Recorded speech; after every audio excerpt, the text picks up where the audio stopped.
Thanks for tuning in to Bitcoin Made Simple.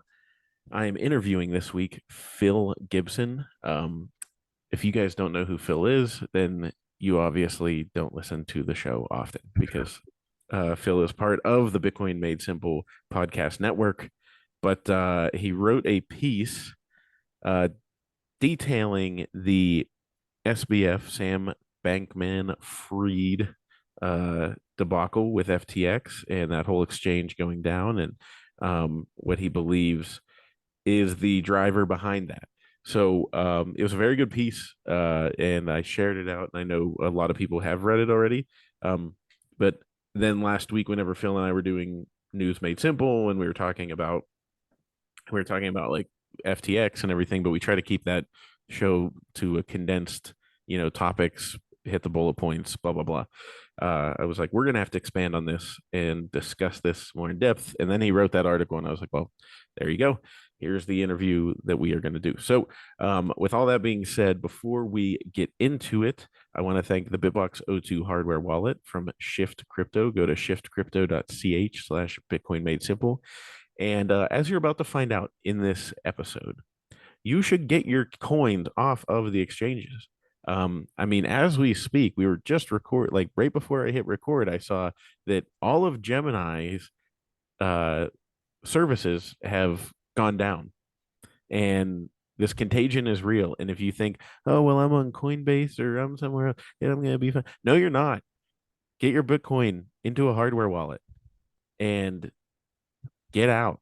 I mean, that's the only way to protect yourself in this situation because all of these companies were evidently exposed to FTX. And we, in this article, or in this discussion about the article, we'll get into why maybe that was happening. So, yeah, if you want to get one, I strongly recommend that you get, not just because they're a sponsor, but because it's a very easy hardware wallet. The Bitbox O2 hardware wallet. It's like the size of a thumb drive. It has a touch screen on it, makes it very simple and easy that even a Neanderthal like myself can do it. And it makes really easy and addictive actually. So I said it before. I buy Bitcoin, and just sometimes I buy it just to add it to my cold storage stash. So, anyways, that being said, oh, and upstream data. Go to upstreamdata.ca, check out their black box. It will make your mining nice and quiet and peaceful. And also Movies Plus. You've probably seen me tweeting about it. Go to mymoviesplus.com and check out Q Sent Me. That's our first original series. It is getting censored heavily. Our Twitter account, my personal Twitter account too, can no longer advertise, have been banned from advertising because a link leading to this documentary just telling a story. It's a documentary. It's not an activist piece. So yeah, that's interesting. You should probably check that out. Go there and use the promo code Cory, Cory. You'll get yourself 1 year of Movies Plus for $2 a month. So I strongly recommend you do that. Right now, let's dig into it. Phil, thank you for coming on, and thank you for joining a show on the network that you're a part of. Thanks for having me, Cory. Glad Anytime. to break into this. But first of all, are you telling me that Twitter's not a free speech platform anymore, even though Elon Musk is the CEO? What's that about? Apparently not. Apparently, it is no longer a free speech platform. Either that, or he has some rogue employees floating around still trying to cause trouble. Um, that being said, wow, that's the third time I've said that being said in this whole intro. We've been recording for like 3 minutes. I've said that being said 3 times. If I say that again, I will punch myself in the face as hard as possible during this Yeah. podcast. Well, too bad we're not live streaming this on Movies Plus so all the people can see. I know. Is it too Uh, late? yeah, it's too late to do that. And I wanted to, we're trying to work out some kinks for the live stream because we have another fun fact for anyone. This is plugging Movies Plus again. Can't say the names yet, but we have some really big names in the streaming world that are going to be streaming on Movies Plus, live streaming, and then all their stuff will be cataloged there. And I've we said this early on. This is the get Phil off out of fiat drive not only are you supporting a company like Movies Plus, where we are supporting free speech, not only are you supporting me so that I can put food on my table, but uh, somebody like Phil who wants to get out of fiat and work for a No, you can pay company. me in fiat. Just make me not poor. Yeah, well, no, I mean, like, get off of fiat, like, get out of a fiat company, like a company that's fiat only, because We're Movies still a Plus has fiat a company. Bitcoin, huh? We're still a fiat company. Like let's say it as it is. We pay the bills in fiat. We Well, can yeah, but put like, some but of we have those a Bitcoin element to our core. ethos. We have a Sure. Bitcoin belief. So get Phil out of the fiat world and into a Bitcoin focused company. Um, and we're getting dangerously close to that happening. If people keep Yeah, signing up don't like jinx crazy. it. We might So have fucked don't it up miss out, already. everyone. Sign up. Don't miss out. The FOMO is real. Everyone's watching it. Um, and feel free to share it. Let us know what you think. But anyways, Yeah. Anyway, so what's the title of your article again, so people can so Google the it exactly? so yeah, and I'm sure you can put it into the show notes, but the Twitter thread is basically called a thread on who really crashed FTX and why. And the article is called The Rise of Sam Bankman, no, The Rise and Fall of Sam Bankman-Fried. And this is from my Substack called QPOL, QPOL, which stands for Quiet Parts Out Loud. And this is an edition of the Sum Report. And the Sum Report is essentially my weekly recap of what happens in geopolitics and macro. And I dedicated last week's Sum Report, or last Sunday's, just solely to this story, because I believe this is the biggest story of the year, if not decade, just because of all the ties that are all the people that are involved. I mean, we have Sam Bankman-Fried, who leads the second largest crypto exchange, except not anymore because they're basically going Chapter 11 bankruptcy.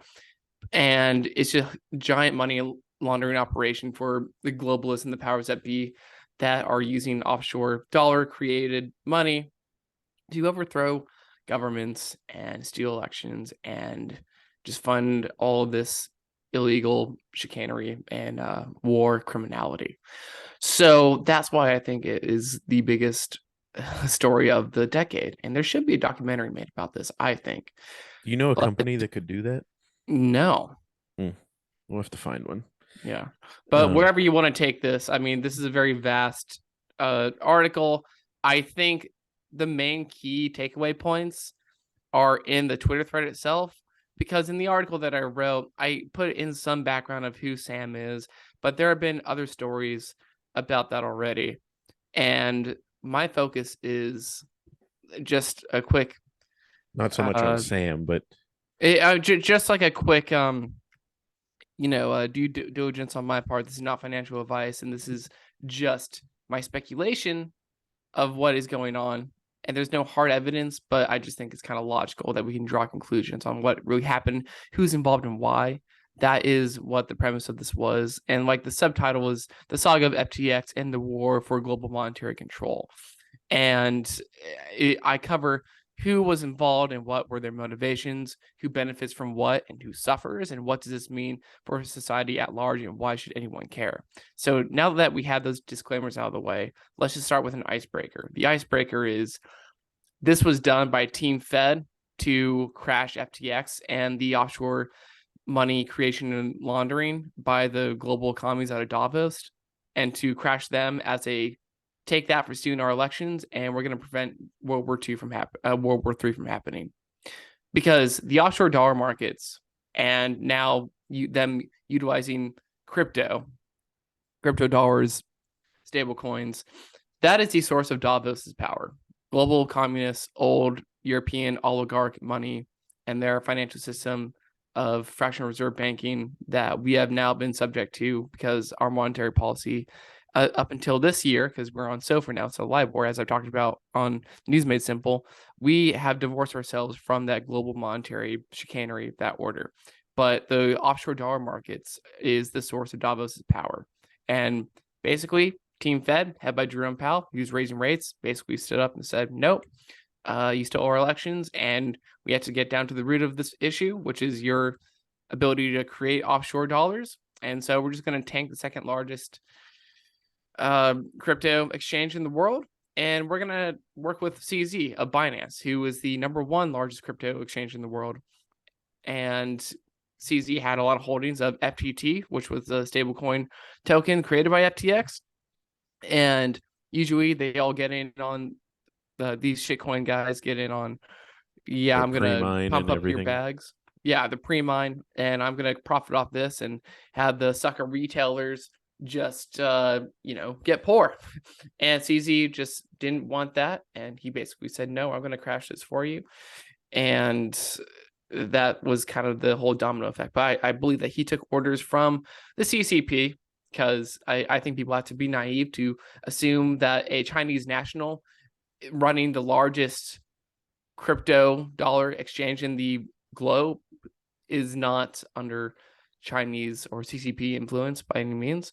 And I also think that because you have China, which is part of BRICS, and Team Fed, who is against the European Union and is raising rates to try to bankrupt Europe, I believe just like with Russia, there is a tacit coordination to take out Europe and Davos.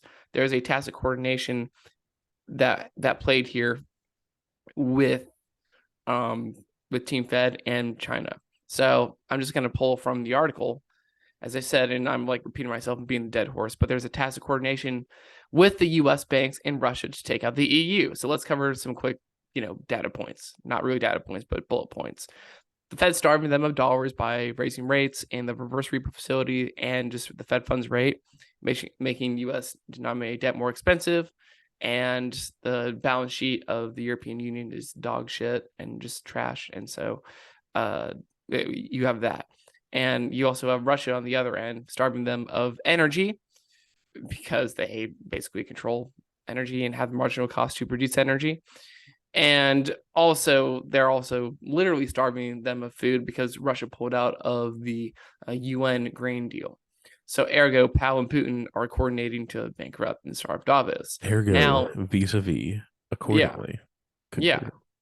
Yeah, And you now know, you're I probably too young to know that joke. It was from maybe. like the MTV Music Awards with like Oh, a really? Matrix tie-in. Anyways, That was funny. And now just add China into the mix. Because again, as I said, it wouldn't shock anyone if CZ has certain ties to China as a Chinese national. And so destroying Davos money is in China's best interest because they and the rest of BRICS don't want World War III with the EU. And we already saw yesterday a false flag of a missile attack, which actually came from Ukrainian artillery. And you even had the State Department in the US come out and say, yeah, that's exactly what this is. Like, these globalists are this power hungry and this crazy and psychopathic to get what they want and to pull the United States into another war for them to fight on their behalf. Because everybody knows that America has been the muscle and the military arm to fight the West wars for them, and nobody wants World War III. And World War III is the only way that you force the Fed to pivot, because they're not going to pivot. And if you are able to drag the United States into this war, then they're going to be forced to deficit spend.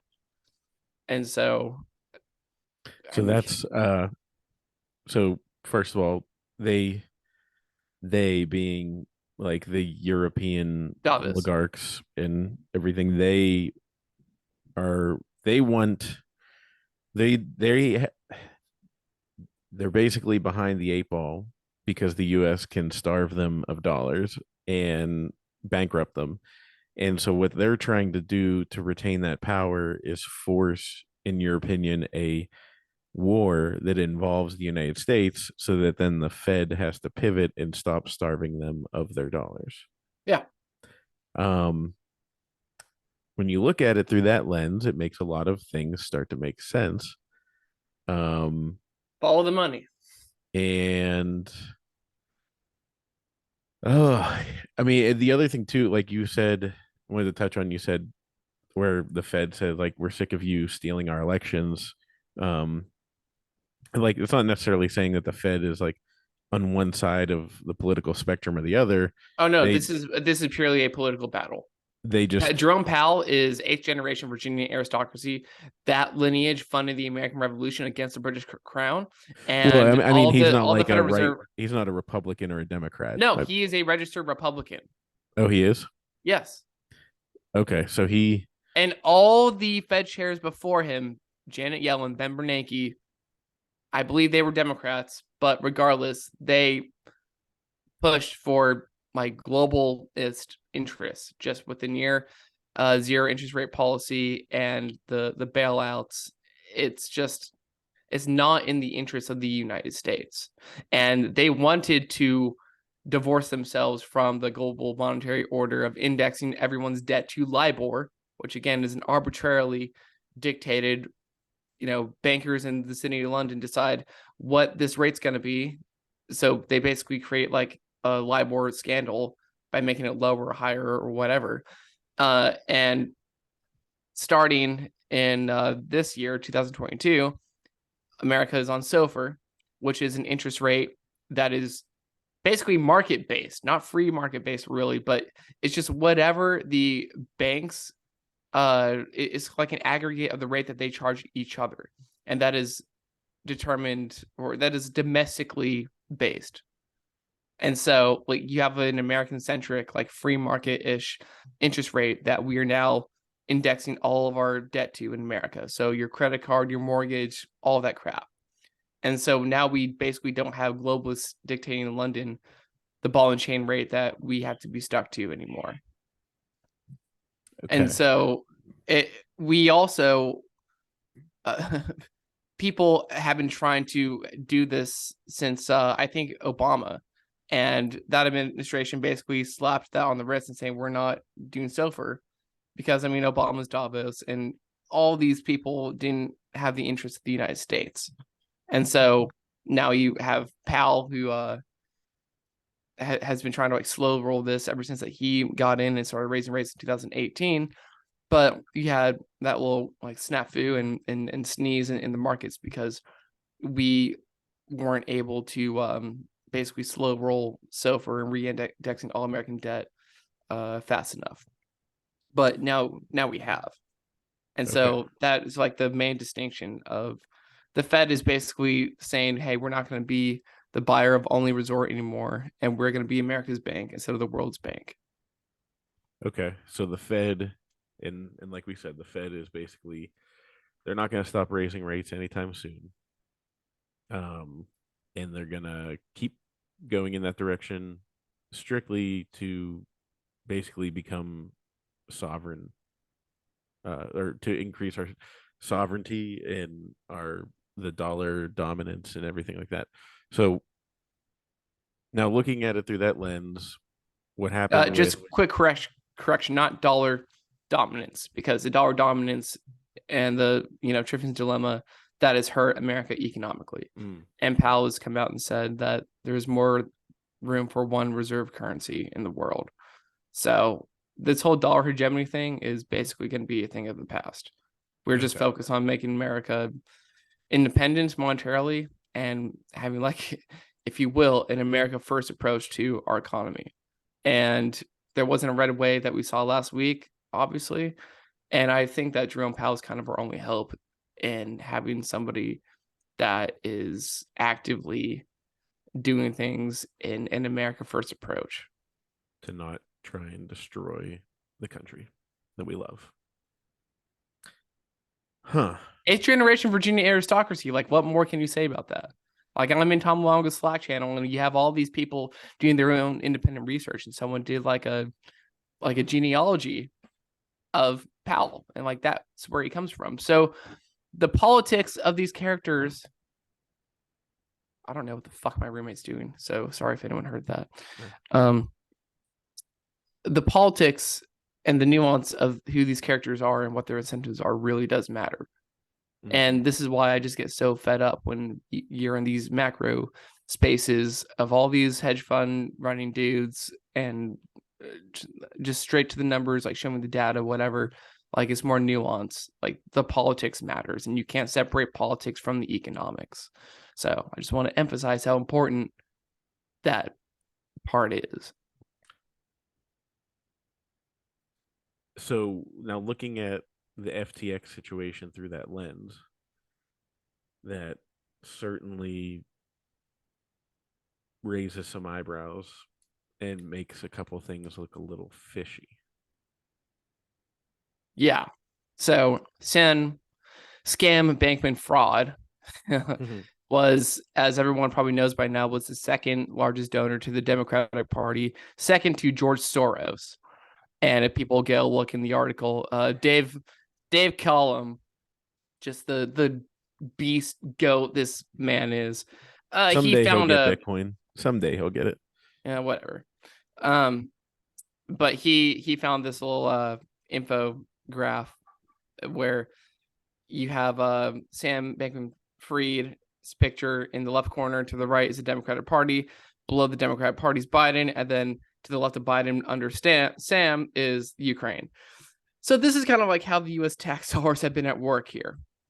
So Sam Bankman-Fried would donate to the Democratic Party and the super PACs. I think 40 billion. No, not billion. $1 million. Was it Well, million or wouldn't billion? it? But yeah, but it would. So let's say I think he donated 40 million, but wouldn't like because we're Let me. talking about basically what you're saying is money washing. So But they start with the tax dollars going to the Ukraine. yeah. Well, I mean, I started in the left corner. Okay, So okay. so you have Sam donating millions to the Democratic Party that backs Biden, and then Biden takes that money and sends that to Ukraine in the form of military and humanitarian aid, which is really just funding. I mean, paying the salary of Zelensky and probably Well, no, I think that's. laundering and funneling money for child sex trafficking or fucking like whatever they do. I don't And think then that. that money goes back to FTX.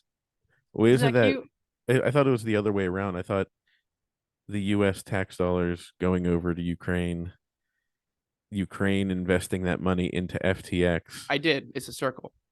Okay, but you went, but you said that he was I started he with Sam. Sam was taking the 40 million, donating it, and then that 40 million was going working To its way through. Biden, and then from Biden to Ukraine, Ukraine back to FTX. Hmm. Yeah. And there was also another middleman. I forget what the exchange was, but was also part of this. And remember when some Bitcoin centric magazine outfits were putting out articles of, hey, donate to Ukraine, send them Bitcoin. So the poor people that are being bombed by Russia can survive and buy food. That's Do where the it was math. going. So you get a massive aid package that goes to Ukraine and obviously buys military equipment, things like that, enriches some folks. Very little of it actually goes to helping the people. Um, and then they go, hey, we have to put our money into FTX to put it in there. And oh, hey, by the way, thanks for hooking it up, Democratic Party, for setting this whole thing up. We'll kick you $40 million in donations. Yeah. And this, you believe, is all being run by Davos and Yeah. in the, I mean, you can just look at who. Let's back up. So, I mean, Sam and his CEO, lady friend who looks like Harry Potter, she has ties to. Let me see here. So the Alameda CEO. Alameda is a firm that ran FTX. This is her name's Caroline. Her dad, Glenn Ellison, is the department head of economics at MIT. And then prior to getting appointed to the SEC, Gary Gensler was a professor for the practice of global economics and management at MIT. And Gary Gensler is Davos to the T. He's not a friend of Bitcoin. And then if you just go deeper into Sam's family, and everyone can find these tweets I pulled on the article. But let me see here. it's funny. Just every time I hear like Gensler's name, and obviously he's not a friend of Bitcoin, it just reminds me of our Log our old scale. friend Log Scale. Is that Yeah. what you guys? Is that what you Yep. said? Yeah. I mean, he was so convinced that like how many tweet threads did he put out of how he believed Gensler was gonna like Yeah. adopt Bitcoin or something? And it was like Yeah, it was a moron. No, dude, it's not gonna happen. Anyway, if you look into his SBS's family, um, Biden administration had very close ties to his family. If you look at his mom, Barbara Fried, in April 2019, Joe Biden announced his presidential campaign, and then 13 days later, um, Sam, son of Barbara Fried, who's the co-founder and political fundraising organization Mind the Gap and Get Out the Voice, the vote organizations, including the Center for Voter Information, launches FTX, the crypto exchange. And then the exchange is an overnight success that enables Sam to become the second biggest donor to the Biden campaign. So I'm just reading like verbatim what this another infograph basically portrays. But yeah, it just really makes you think about all this stuff. And again, another point or connection that you can make to Davos is that Sam's ideology stems from utilitarianism and this thing called effective altruism, Which, by the or way, when everybody was putting it out there, I was just totally reading it initially as effective autism. I don't, could be. but anyway, so effective altruism. Yeah. So basically, these EAers is called EA. They believe that in order to EA achieve, Sports. Anyway, yeah, sorry, ADD. enable to achieve the maximum good for society, they just have to make as much money as possible by taking the largest risks. And then once they make all that money, they donate it back to charity for the greater good of humanity and the world. So they And think this they is can be the Bill Gates. Like, I just need to get to Bill Gates' level, be one of the richest no, people in the world, exactly. and then I can take care of everyone. Exactly. And Bill Gates' Davos goes to the World Economic Forum, and there are similar like studies and just ideologies and thought leaders that come up with similar ideas to this that Klaus Schwab and others at that helm have have just gained their influence from.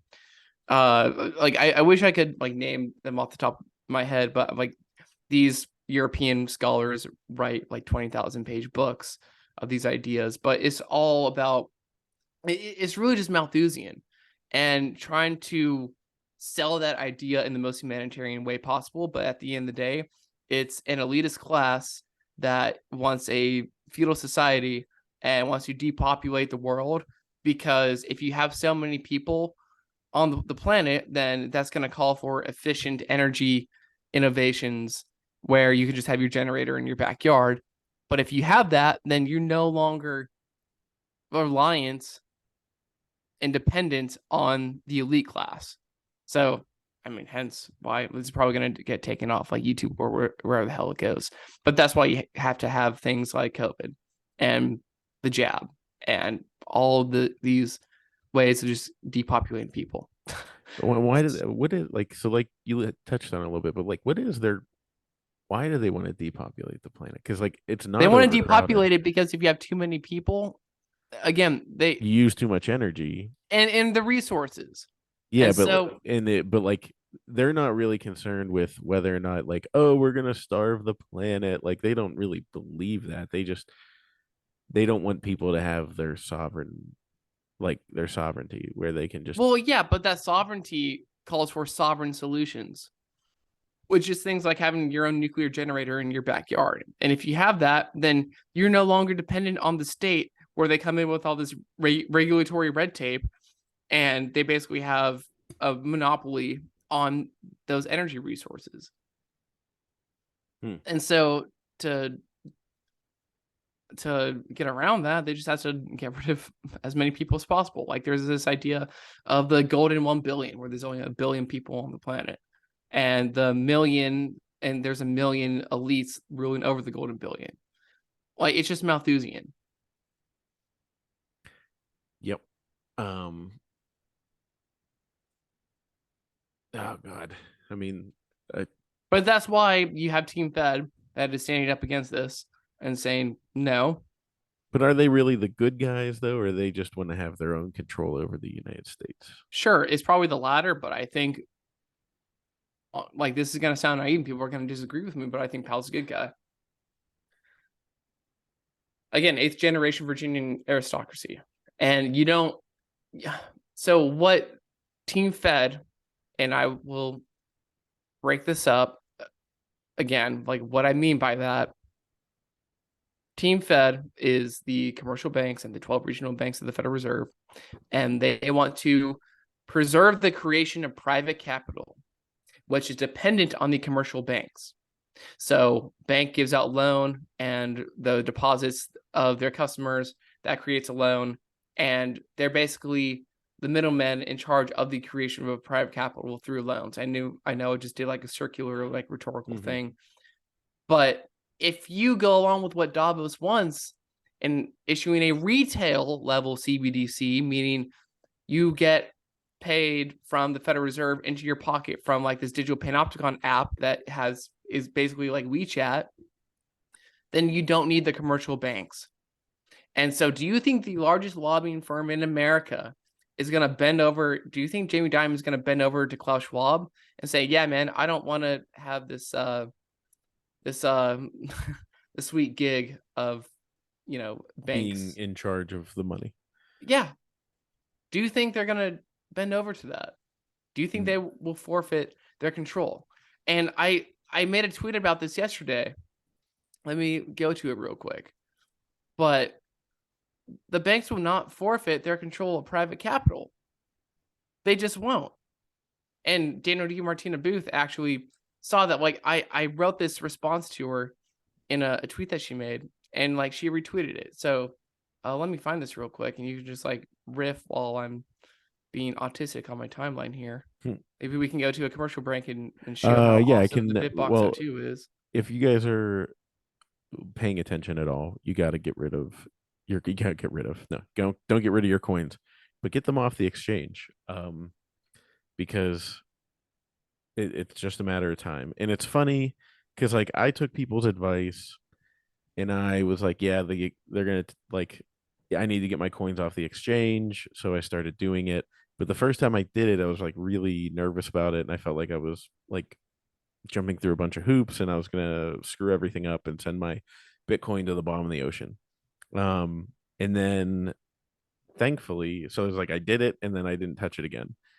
Thankfully, though, when Bitbox reached out to be a sponsor, and I got my hands on one of those, I was like, oh, this is pretty sweet. And this is actually really easy to use. So, uh, like I said, if you're hearing this and you don't have coins on, if you have your coins on an exchange, just go buy one. It's like it'll use the promo code Bitcoin Made Simple. It'll take 5% off. I think it'll be like $95 for the hardware wallet. It's the least you could do to secure your wealth. Um, because back then, even before, whenever I started putting stuff on cold storage, I was like, there's no way that everybody was, they were the right people, the people that I've been listening to, and the people that have been right this whole time. I was like, there's no way that Bitcoin is gonna get a bank run on an exchange. They would never fractionally reserve your Bitcoin out. They would never put it in places like I never thought that would happen. And I was like, I mean, worst case scenario, Coinbase will still be solvent. Um, Gemini should be fine. Well, FTX was the beginning. Then BlockFi, and I don't know any updates other than right before we started recording, Dylan LeClaire posted and said that all of Gemini's services were down. So, um, do you, as a good, honest, working Bitcoin pleb, believe that Brian Armstrong, aka the enemy of Bitcoin, at Coinbase has full reserves, and that Bitcoin that you see in your on your exchange balance, do you believe that that's actually there?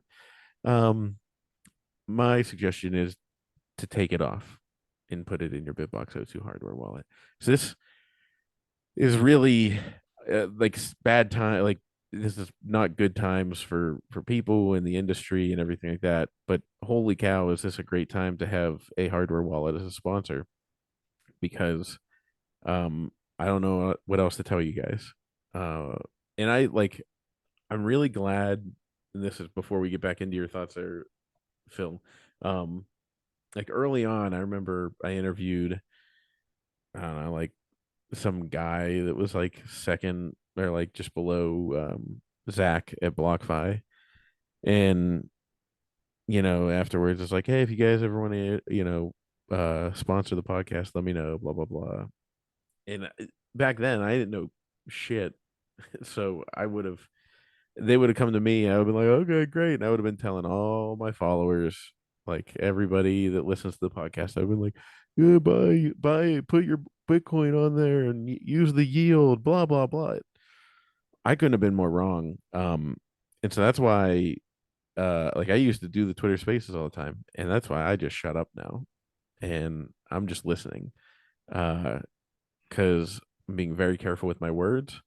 And as you'll see, a lot of the Bitcoin influencers are kind of having to eat their words or try and defend themselves with things like BlockFi and FTX.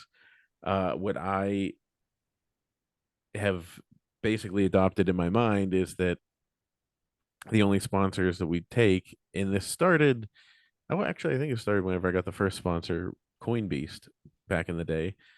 That was like vetted their company and like sent it around to like maxis that I knew and trusted, and they all were like gave the thumbs up. Um, same thing with Bitbox, and then obviously Upstream Data. They're obviously solid Bitcoiners too. So going forward, like if we take a sponsor on like and it's Bitcoin related, you better damn well believe that we will have vetted the crap out of it. And it will only be for a service that we really fundamentally believe in because the yield thing, like at BlockFi, like I just didn't think, I was like, this doesn't make sense. Like I wanted to believe it because I was like, oh, how great would that be? You put it in there and then, you get paid on your loans. It's like, but it doesn't add up. This doesn't really work, I don't think, in the long run. So, anyways, I'm learning as a Bitcoiner not to be so impulsive and believing that everyone has their good intentions. Um, and yeah, if you want to be a sponsor of the Bitcoin Made Simple podcast, we're basically gonna have to interview you at this point. We'll listen to you. We'll take a look, but it's gonna be a heavy lift to get on this show. Anyways, all that being said, get yourself a Bitbox O2 hardware wallet and Phil, take it away. So I second everything Cory just said, obviously. So going back to what DiMartina Booth retweeted me, just I can't be any more clear. This is what she retweeted of mine. Understand that there will be no retail CBDC in the United States of America, and the commercial banks won't forfeit their creation and preservation of private capital and the monetary transmission mechanism. And to me, that's just common sense. And she quote tweeted that saying the working assumption, like ASS hyphen umption, that big banks in the country will just roll over and play dead is astounding. It's as if an entire generation up and skipped out on Banking 101. Banking 101 depends on a network of banks. And you're proposing, if you're in Davos, that the banks are just going to up and just fold and close shop. That's not going to happen. And Think about America the was sweet basically gig. built on the creation of private capital like that.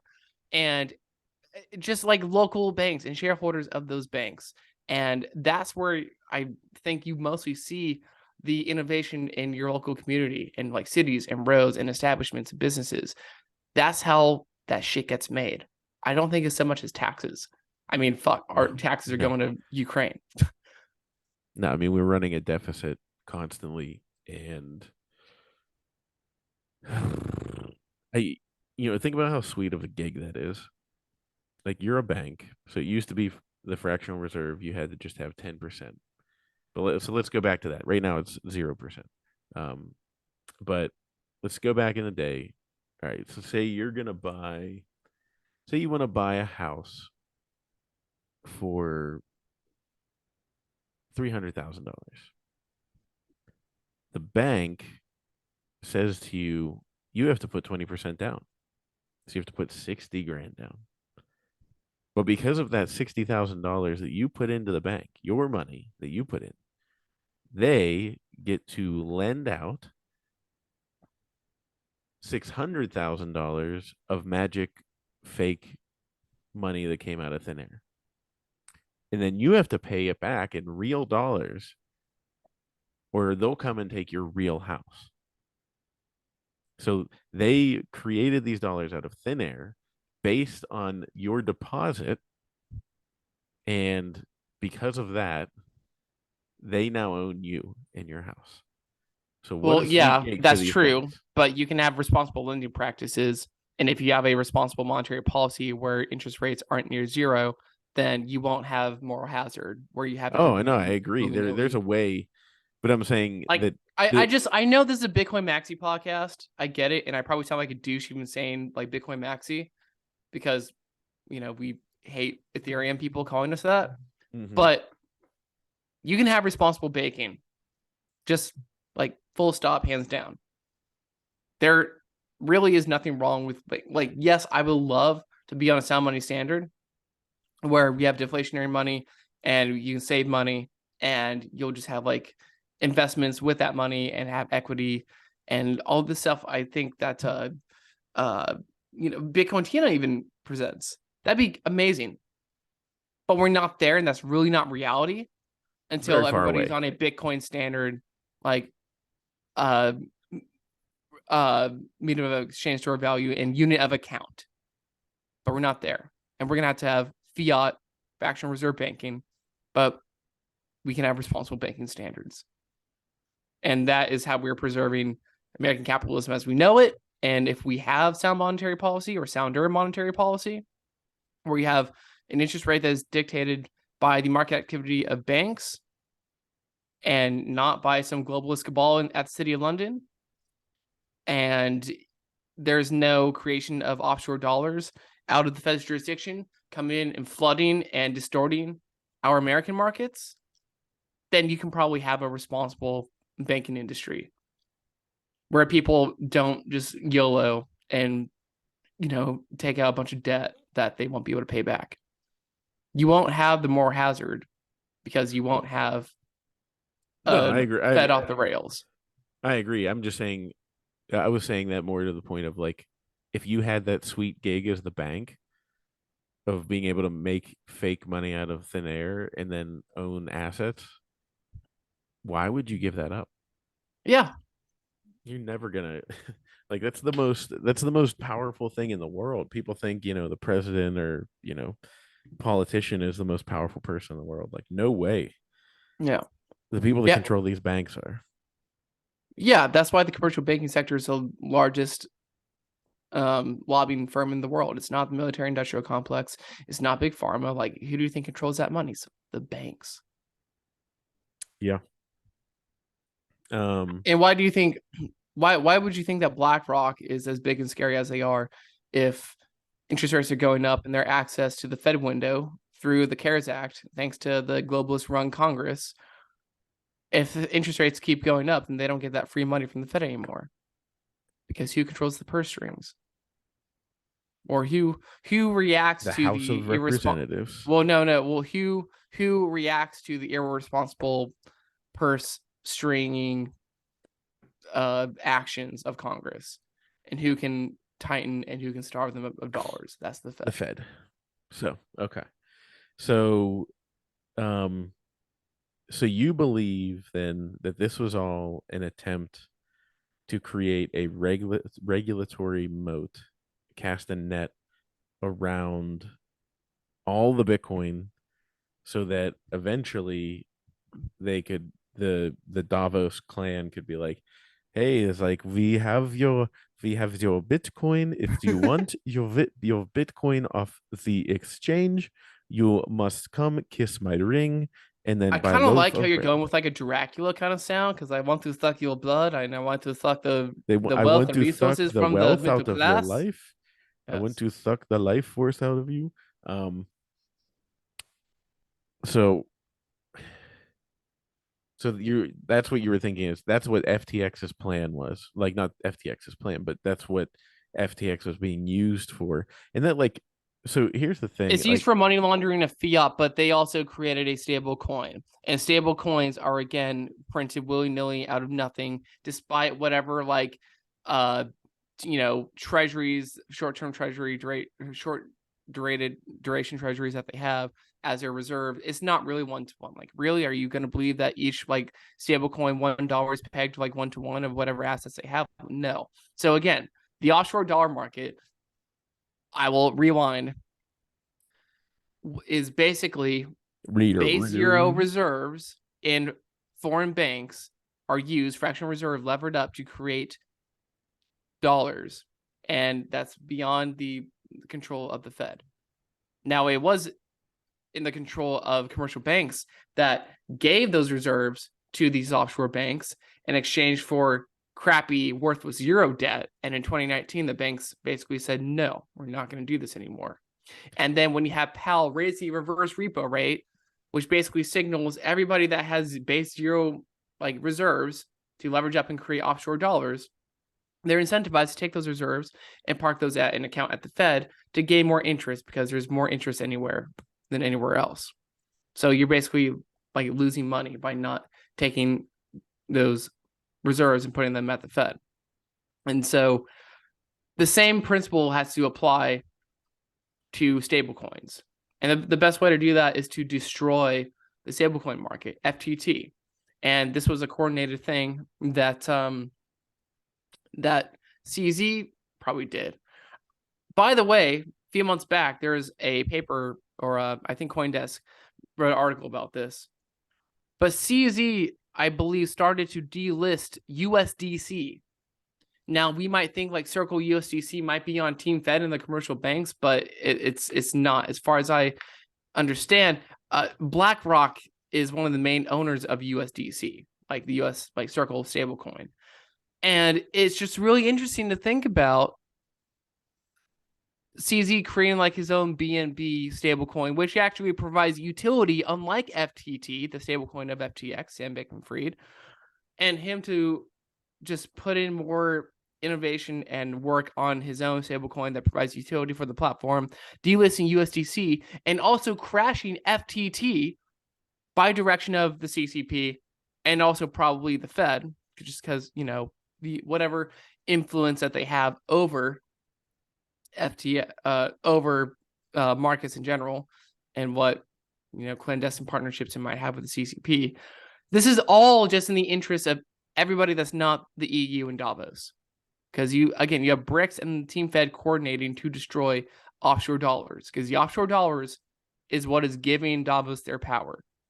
So Powell's already taken care of the fiat dollars, and all this fiat offshore dollars are indexed to LIBOR. He's away from LIBOR, and all the liquidity is leaving LIBOR into SOFR.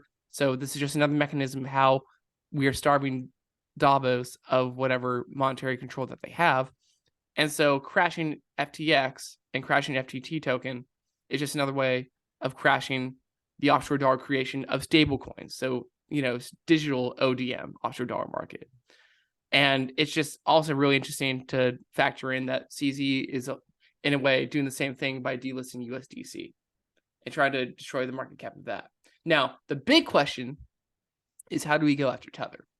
Because Tether is, again, an offshore dollar market stablecoin. And I think that might be the last and final thing to blow up. I don't know how it's going to happen, though. And there have been audits of Tether, and, they're probably like fraud and bullshit. But I don't really know as we see with FTX, audits don't mean shit. Well, Like yeah, but they just they flat out lied to their auditors. yeah, but the Tether is like the most dominant stablecoin, I believe, in existence, and it was created for like capital flight out of China because of all their capital controls that they have. So I don't really know how heavy or it sounds like that they're still a heavy influence, and plus like Tether is partnered with Bitfinex and Bitfinex. Tether came out of Bitfinex, but Bitfinex is in partnership with Blockstream and Bitrefill, and really prevalent in the Bitcoin space too. And so there were probably going to be some very influential people in the Bitcoin space that will champion, in a way, these digital offshore dollars, which are stable coins, We've never aka seen i.e. anybody being do that Tether. before. Hmm? Champion these things irresponsibly. We've never seen that. The Bitcoin space is not rife with people who champion things that are nefarious. Well, people don't understand I'm kidding. that Yeah, I know. these are. Oh, okay. Yeah. Well, let me get into that too, because people that are champion like Tether and stuff in like the crypto space, they believe the same thing that Jeff Snyder believed, in that these offshore dollars were a free market mechanism against the big mean Fed. No, they were a result of globalist money creation in spite of monetary policy at the Fed.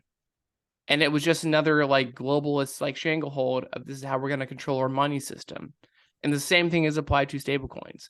Because Powell is drying up the offshore dollar markets in like the fiat realm, they are looking to stablecoins as their new offshore dollar solution. And Hada Magoo talks about this too. And I firmly believe, just as Powell's taking out the offshore dollar markets, he has to do the same thing with stablecoins. Like, I can't hammer that home enough.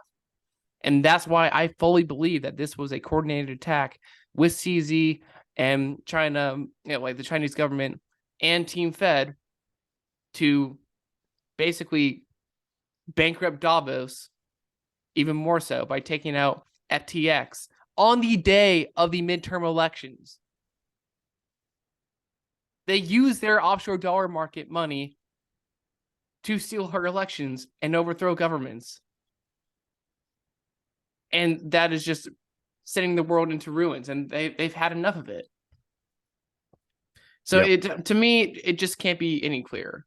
Like, you can't, again, this is speculation. I could be dead ass wrong, and time will only tell. But you have to step back and look You at have the to people take that are your involved and hopium what their glasses off. incentives really are. You have to take Follow the your money. you got to take your hopium glasses off because yeah, you follow the money, it's all right there. Like let's put it this way. So you've really started pushing this in getting behind it. Um but like, Hodl Magoo, which everybody, if you don't follow him on Twitter, you should follow Hodl Magoo just for the entertainment. But the dude is like bang on with so many things. And so last fall, about this time last year, whenever Bitcoin was at all time highs, and everybody thought, here we go, it's going to pump through the roof. Um, Hodl Magoo was saying, no, it's not going to happen, not going to happen. And I really wanted him to be wrong. Really wanted him to be wrong. Um, and then probably one of the best interviews, like most beneficial for me as a person that I've done, was him and um I did an interview with him. If you guys haven't checked that episode out, go check it. It came out back in like March, maybe April. But I he has a great backstory of how he got into Bitcoin so early and using college computers to mine and all that kind of stuff. But then I said to him, I said, how did you know that it was going to crash? And he was like, he grew up around this stuff and everything. He's like, you can smell it in the air, that something along those lines. He said, you can smell it in the air, that it was like the euphoria and everything. And so that whole discussion, honestly, ever since then, whenever I listen to people talk about Bitcoin, all I can hear, if it's in there, if it's in them, and there's a shred of hopium and number go up, it being so necessary to them, that's all I can hear. Yeah. It becomes so obvious once you start looking at it that way, you know. And the thing that sucked is I realized at that moment that I had a part of me that was doing that. And, I was like, hey, this thing goes 10x and my life's good and I'm set, blah, blah, blah, good to go. And Can't put your eggs in one basket. no, and it's like you've got to, yeah, get that it'll run and we know the value will go up and everything, but you know, you have to provide value in order to in exchange for a currency that then you could buy Bitcoin with. Um, so it's just ever since then.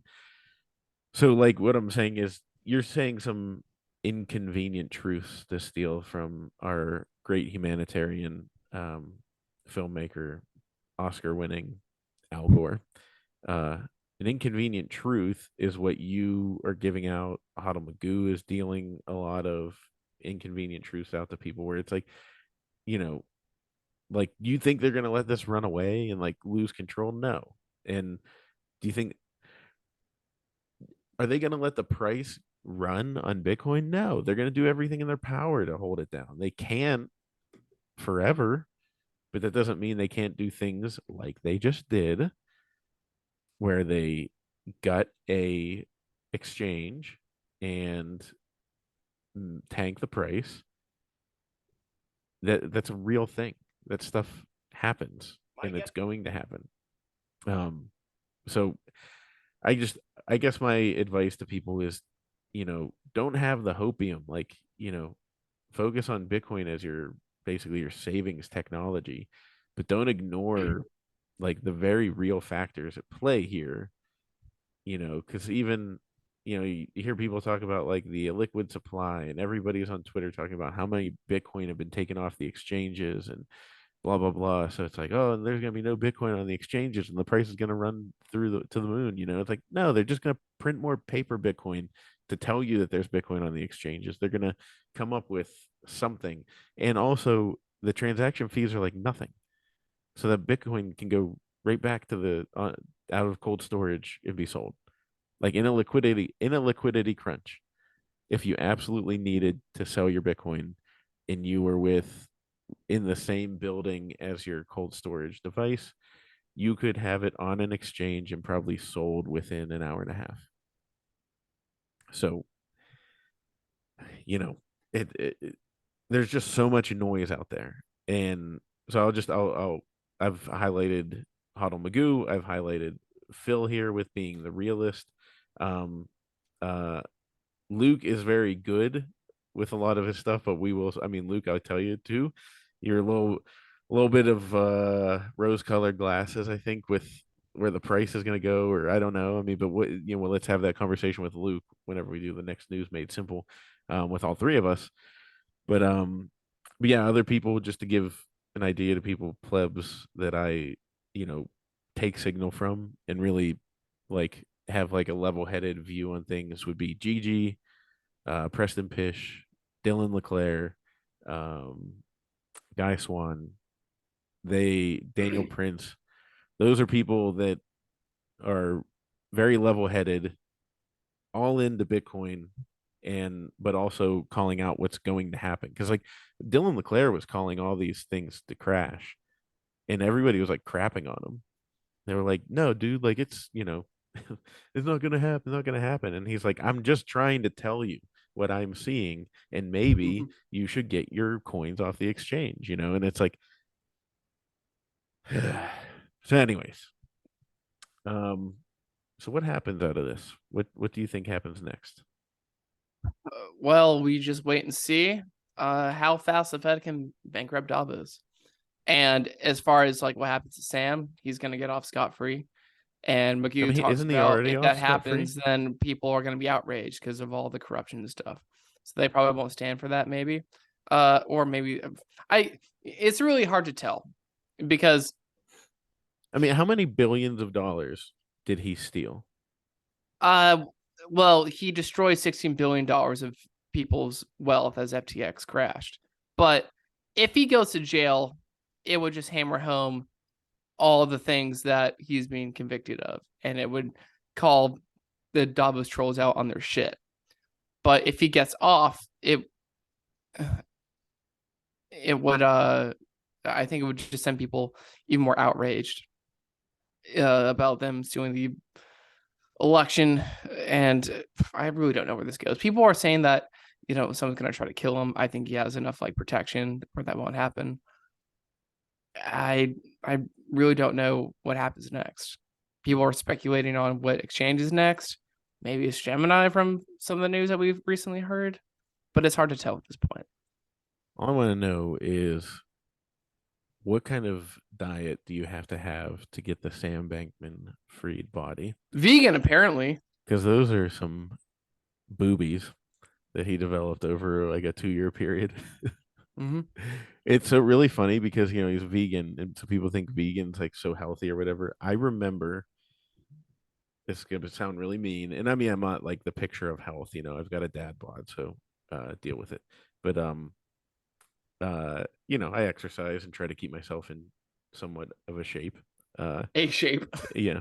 And but I'll never forget in high school, there's this one kid, I won't say his name, but he was like one of the fattest kids in our grade. Just like really big. And it's like, you know, just that's how he always was. And I'll never forget whenever somebody told me, I can picture the spot I was standing when they said, "Did you know that he's a vegetarian?" And I was like, "What?" Because like there's this marketing myth around veganism and vegetarian, blah blah blah. That means you're really healthy. And I remember the person saying, "Well, like, you can. I mean, vegans can't do this without using like substitute products." But he was like, "You can be a vegetarian and eat an entire tray of brownies." And I was Yep. like, "Ah, So, yeah. Anyways, get some red meat, eat some red meat. Um, I can I can see my dinner walking around outside. Um, if I really wanted to, I could go out and I could bag myself a deer, have my neighbor and I clean it. Uh, the only challenging part would be dragging it out of the woods because it's a little difficult. But yeah, do that. Get sovereign, people. Jeez, I don't know how many times I have to tell you this. But closing thoughts, Phil, if you have any, Are and there plug any? your Q Paul so people know. Oh, yeah. So you can read this Substack and the rest of my musings on QPaul. QPLL stands for Quiet Parts Out Loud. QPaul.substack.com. I guess I shouldn't be shocked of how well this thing did. I'm not going to drop like numbers, but Phil's famous. I mean, I just kind of hit a pulse because this is like one of the biggest stories of the decade. And I try to present a perspective that, and again, I said this before, I sit on the shoulders of giants. And much of these ideas come from Tom Longo. And I am a Luongan from the Luongan School of Economics and Geopolitics. And it really sounds like I'm humping this dude's leg, but like this guy turned my brain inside out, upside down over a year ago. Like I've been a patron of his for a year, and it's been the biggest. Like I'm shilling for his Patreon, but it's been the biggest change in my view of the world and like the greatest educational investment I've ever made for myself, because it made me step back from my ardent Bitcoin maximalism and kind of revisit libertarianism and foreign policy, but just kind of look deeper into the incentives of the actors at hand and just look at things more objectively and kind of give me a better appreciation of like fiat legacy markets and even monetary metals like gold. Because even though we like to say gold's a shit coin, it still plays a very vital role in geopolitics. Lindy is a thing. 10,000 years, whatever. It's a thing. And it's still money. Bitcoin just happens to be a better money, but there's room for both. But yeah, you can follow my musings and stuff. And eventually I will want to reamp my podcast under the Q Paul moniker. So look out for that on the podcast network. I'm just waiting. I'll my guest that I want to be the inaugural guest of, I won't name drop yet, but Tease, come on, tease it. we've Who had is to it? reschedule time after time, and I just want to make it good. And I want to like work on the pulse of what I'm doing on Substack. And I got some eyes on this article. Hopefully, I can get some more eyes on other stuff that I put out, and just have people kind of think the way I do and present a white pill perspective. Because I put a tweet out this morning of this no fap November. Try taking a break from fear porn, because I think that would be much harder to do than normal porn. Because this whole CBDC nonsense and we're going to war and stuff, people use Twitter to vent because they hate their lives. As frank and too simplistic as that sounds, is true. And it's True just statement. so easy for people to buy into the fear porn and propaganda, which sells. Don't get me wrong. But from the way I see the world and what I've learned from Tom, I think that there is a rational, logical way out of this. And it's not going to be easy. And it's probably going to get a lot shittier. But like he says, hope rhymes with cope. But just looking at things through, this lens that I've chosen, again, based on actors' rational decisions and just logic, it just makes sense that there is a better way out of this. So that's the message that I try to present in the things that I write about. Well, thank you, Phil, for coming on, and everybody. I can't recommend Q Paul enough. It'll drop in your email. Oh, and if you don't know where to find me on Twitter, it's Mr. Sue, MRPSEU, or just type in Phil Gibson on Twitter, and I'll probably be the first thing that comes up. Yeah, check them out there. And yeah, you sign up for a Substack, it'll show up in your inbox every Sunday, and you just sit there and read it and either cry. Friday and Sunday, Friday and and maybe Sunday. a extra one during the week if anything Okay. comes up. So yeah. Well, everybody, make sure you get your coins off the exchange. Go get a Bitbox O2 hardware wallet and do it as quick as possible. Shiftcrypto.ch/Bitcoin made simple. Promo code Bitcoin made simple. Get 5% off and get yourself protected from all this craziness. So, all right, guys, I appreciate all of you listening as always, and I will catch you guys later. Peace.